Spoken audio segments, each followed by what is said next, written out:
Hello again and welcome to another chess vlog and the first video to feature my newly redrawn avatar. Hopefully it looks a little bit nicer now.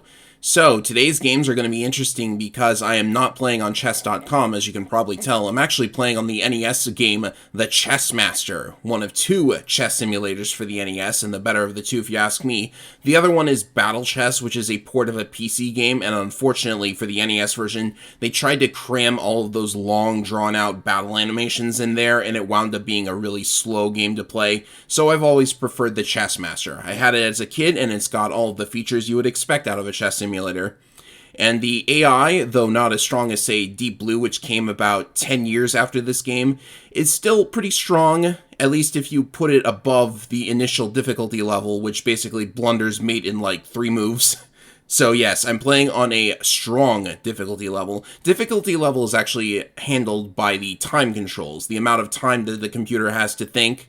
But anyways, let's get the games underway. I am white in all 3 of these games, so let's see if I can beat this old man who's gloriously displayed on the box art for some reason. Who is that guy? I don't know. Let's just start playing. First game starts out with a very rudimentary opening. The classic Ruy Lopez, if I'm not mistaken, and in this opening, as I like to do, I decide to trade the initial knight for the bishop. In this state, I cannot put the other knight onto the 5th rank. Or is that the file? No, that's the rank. I get rank and file confused so often. But yeah, don't be greedy and try to take that pawn in the center, by the way. It's not free. If you decide to take it, the queen is going to go down to d4, and then you're either going to lose your knight or you're going to lose the pawn, and you're going to lose tempo because you'll also be in check. So I prefer not to do that. I'm instead going to develop my knight. The opponent defends that pawn. So I decide to open the path for my other bishop.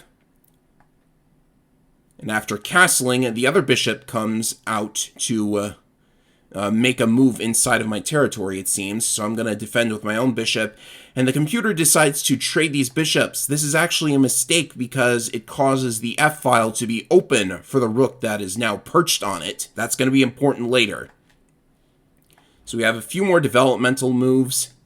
The computer does not decide to try and take this pawn because that would remove my doubled pawns if we traded pawns right here.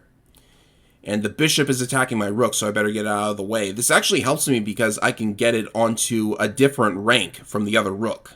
So I can double them later if necessary. The queen decides to move forward. That's a little bit strange. The computer really ought to castle at this point. I'm not sure why it's not doing that. And that's going to be important because next I decide to trade these pawns. Briefly, I get the dreaded triple pawn chain. But no matter. That means the queen is now exposed to my queen. But I'm not going to attack it straight away. First, I want to kick this bishop. Kick it all the way into the back. Then I'm going to move the queen 1 square forward. And the computer is thinking, well, instead of taking this opportunity to castle and even put a rook on the d file, I'm instead going to try and attack the knight. There's no way he can save it. And there is no way I can defend this knight effectively, except if I decide to threaten checkmate, because now, in this state, if I move my queen onto d7, it's over and I win. So the computer now has to prevent that at all costs by moving the bishop back here. And I'll go ahead and trade it for my knight. We're back to even, but I definitely like white's position in this situation a lot better than black's, because you've got the king trapped between the D and F files because the computer just decided not to castle. How very strange. So I move my queen here to get it on the white square diagonals. And his queen decides to move over there for some reason. I'm not really sure why he did that. That's a really strange move. He must be... Well, he can't be going for the pawn in the center because it's defended by the knight. So I'm not sure what he's doing, so I decided to move my pawns up here, maybe get a pawn trade going. The rook decides to come down and threaten the knight, which is now undefended. So my next move is to move the queen here so I can maybe get it into f7 later. If the queen decides to move, it'll be all over. So this paralyzes the queen more or less. Or does it? I can't... no, I couldn't deliver checkmate now because the queen is still defending the square that my queen needs to go to. For some reason, he is attacking the rook down there. I guess the threat of checkmate is so great that no matter what he does, like, he's going to have to trade the queen for the rook eventually. So I decide to move my queen forward. He goes for this trade. And, yeah, I've won the queen. That looked surprisingly easy, but getting the computer into this situation was not. I should mention that this is still a very low difficulty setting. Like, the highest difficulty setting actually gives the computer a lot more time to think. So I presume that would be even harder to play against. But yeah, I've won the queen, so this is probably going to be really easy, but don't let your guard down quite yet. This computer has a nasty habit of catching me off guard, so don't let your guard down quite yet. I'm going to give check on the d-file. The knight is going to block it, so I might as well just capture, and he does not capture my pawn with his pawn. If he had captured, it would be over, because then the rook would recapture, and it would be checkmate straight away. So I can instead capture his pawn. I'm winning even more pawns now. And the rook is going to try to get my queen out of there, so I'll just back up one step. And I guess there's just not a lot the computer can do right now except to move the pawn all the way over there. So I'm going to move my pawn forward. His rook, I don't know what the rook is doing at this point. But yeah, in this situation, he's in check now, so he has to capture the pawn on c7. There's no other move that gets him out of check. And that means that I can fork the king and this rook and give check a bunch more times. I don't know why I didn't just go for the pawn in the center, but it hardly matters now. At this point, black is completely lost. So I'm just going to go ahead and snag the other rook. And you can tell what's going to happen from here on out. I'm just going to collect the rest of the pawns. And then that'll be it for the first game. So, lesson learned, don't let your opponent open those two files without castling first, at least. That is probably the biggest issue with black's play in this game. Ah yes, a nice little jingle for when you win the game, by the way. Okay, so that is game 1. Let's have a look at game 2. And because this is an NES emulator, I can simply push the button and boom, game 2 is loaded. So let's see what this game has in store for us. I don't remember it completely. These were all played in November of this year, so like over a couple of weeks or so. I had to try a lot of times to actually get a winning game. Go figure. So in this game, instead of the Ruy Lopez, it is instead the 4 Knights opening, which is so named because all 4 of the Knights come out immediately. So my bishop goes forward. That's as far as I want the bishop to go at the moment. It still has the white square diagonals to work with. I don't want it going all the way to c4 because there's a sequence of moves that can result in the d-pawn forking your bishop and knight. So I don't want that to happen. So capture and recapture here. And it is pretty amusing to see the knights lined up like this, but that's how it was. I didn't want to trade knights straight away, especially since that means the queen would come out and I would be seriously annoyed. So in this spot, I don't know what the computer is planning, so I go ahead and castle. It seems like all of the squares are defended rather nicely, but in this spot, actually, if one of the knights decide to capture my bishop and I capture with a queen, then the queen would get captured, so I got to do something to get those knights out of there, which means trading them. And then I rather pointlessly give check. I don't know why I did this. Maybe to just get the bishop out of the way of the knight. But then why did I, like, force the computer to move the pawn forward? I don't know what I'm doing.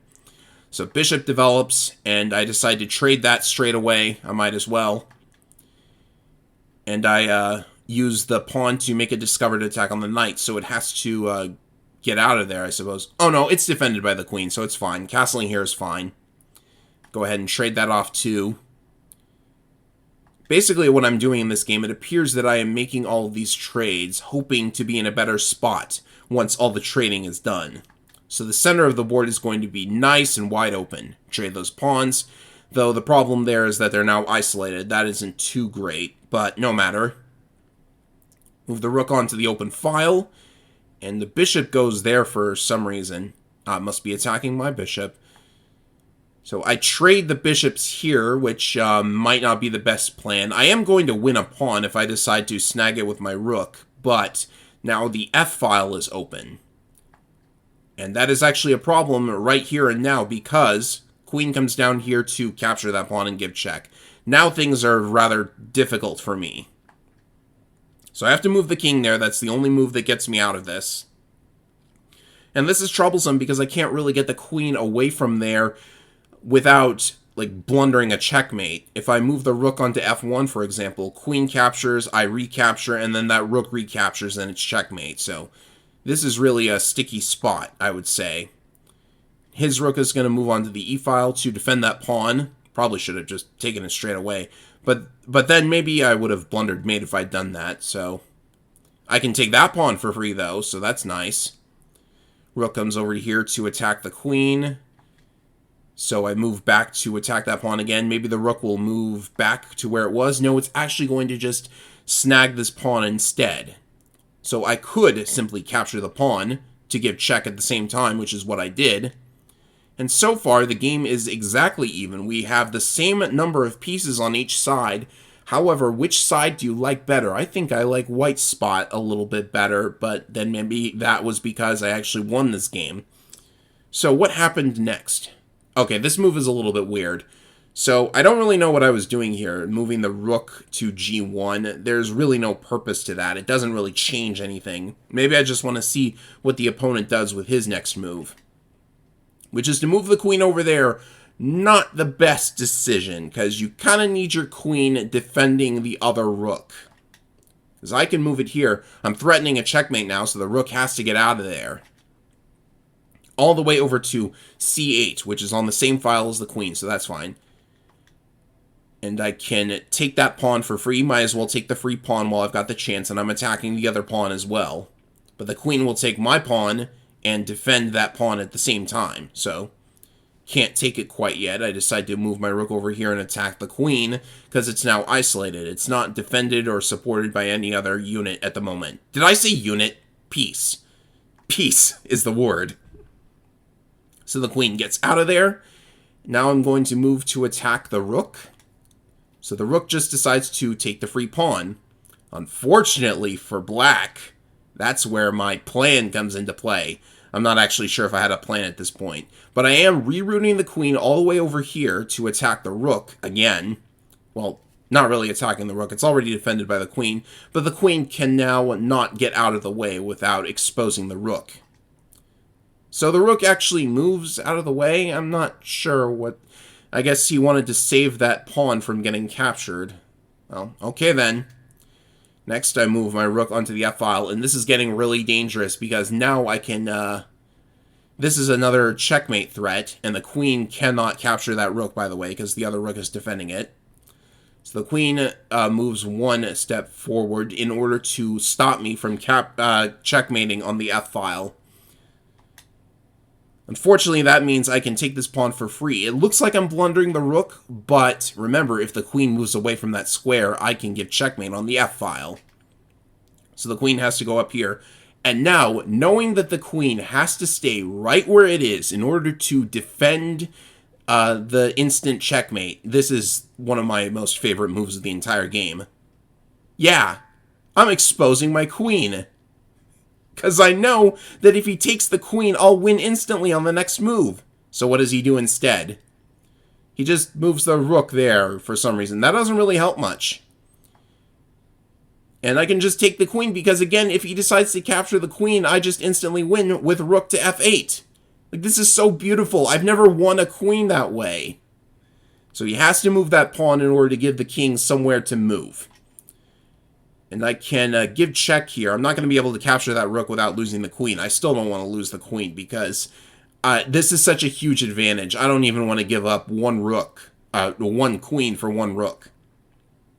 I'll give up a rook for a rook, though. You want to trade those? Yeah, he'll trade those. He's got to do that at this point. So I still can't move the rook on the first rank without blundering mate. So... what do I do in this spot? That's a weird position for the rook to go in. But at this point, I don't think there's really a lot that black can do at this point. Like, you're down a queen against a rook and a queen. So, yeah, this is pretty much it. I'm going to win right here. That was a fun game to play. I've never actually done that with a queen before. That was fun.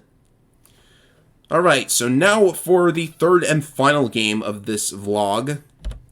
I forget what this game is about completely, so I suppose it'll be interesting for me to see.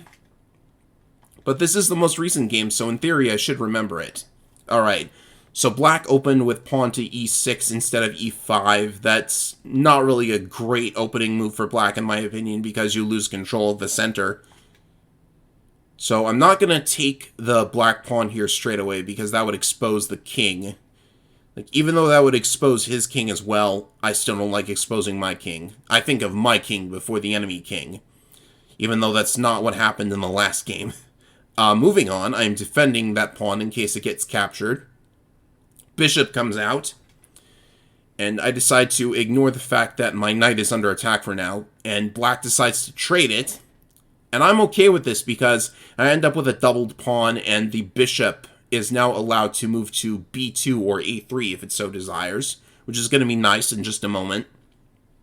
His knight develops, my bishop develops, he castles, and since he was so kind to open the b file earlier, I can just threaten his rook with my bishop. That'll force it to move and earn me a tempo. How nice. My knight develops, and he's moving his pawn forward, so I think now's about the time that I should start capturing stuff. Go ahead and capture this, and the rook decides to capture. Very interesting to have the rook out so early. So I castle at this point, and we have some more trades. A lot more trades, as a matter of fact. In fact, an early game queen trade. And the knight has to go there. That was actually a very disadvantageous queen trade, because if the rook had taken the bishop, then my rook would go all the way to d8 and deliver an instant checkmate. So the knight has to go there to block it. But that means I can get the bishop out of the way. I've technically won a piece for myself. Or not. I just randomly gave it up for some reason. I mean, I guess that was basically a trade, because the bishop can't recapture. Otherwise, black would lose its bishop as well. So black instead snags another pawn. I suppose that I could have traded bishops at this point. But I did not decide to do that. I decided to attack the rook. But then black decided to do the bishop trade for me. So with that out of the way, black is going to snag another pawn. I am down a couple of pawns, but I am ahead in terms of major pieces. I've got 2 rooks to his 2 rooks, and I've got the bishop. So I'm thinking this is pretty good for white at the moment. None of the other pawns have moved. So I'm going to double my rooks. This is another checkmate threat, because I can simply move my rook to d8. Rook will capture my rook, but then I will recapture and win the game. So he has to move one of his pawns forward now to give the king some breathing room. And this means I can move the rook to d8 anyways, because after the recapture, he's still going to be in check, which means he has to move. And now I can get the bishop out of danger by also giving another check. This was a fun game. So now I simply have to worry about getting all of these pawns and being ahead in endgame. So first thing I'm going to do is start working on capturing the pawns. He moves one of his pawns forward first. I suppose he's just trying to get it out of danger, because he knows he can't stop me from taking this pawn. But he will defend that pawn. So I decide to get the rook off of it. And what did I do next? I presume I need to get the bishop out of the way. Ah, yes, I recognized that it was very, very important to get rid of as many enemy pawns as possible and potentially promote my own. So this looks like a bad trade, and maybe it is. Maybe there's a better move I could have played. But after this, I can... oh, we decided to give check on this on the back for some reason, but that's okay, because the king has a place to go. And that was maybe just a little bit of a mistake. I'm trying to get the king over to the left side of the board in order to support that pawn, but maybe losing one of my own pawns was not worth it. But I can simply take this pawn. And he will take the last remaining pawn on that side, which means it's all down to the b-file pawn. Let's go.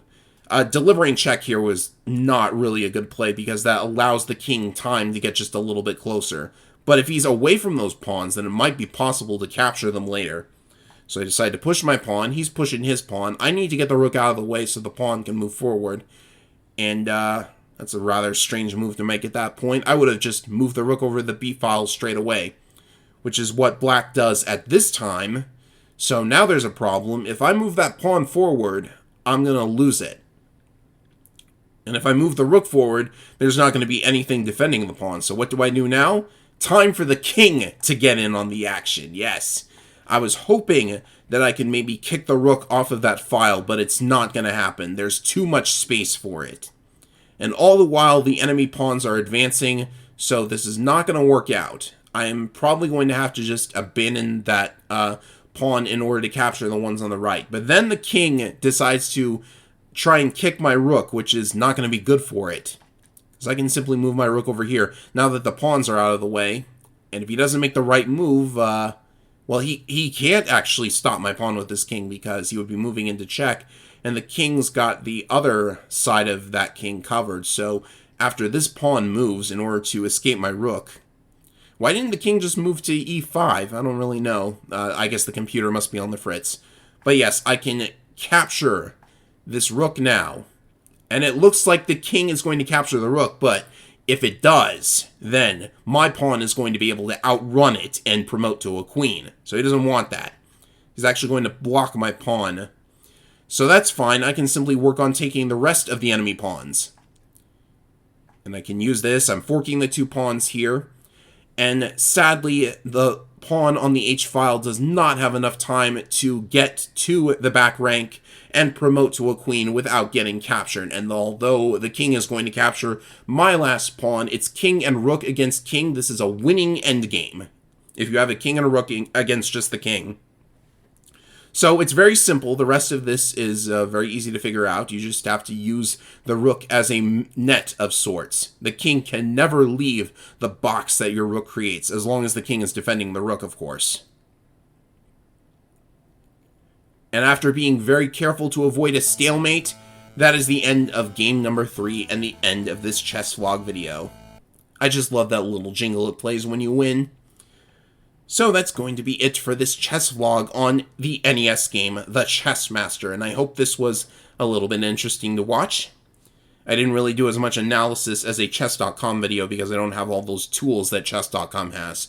But that's going to be it for this video, and I will see you for a stream on Saturday. Later, everybody!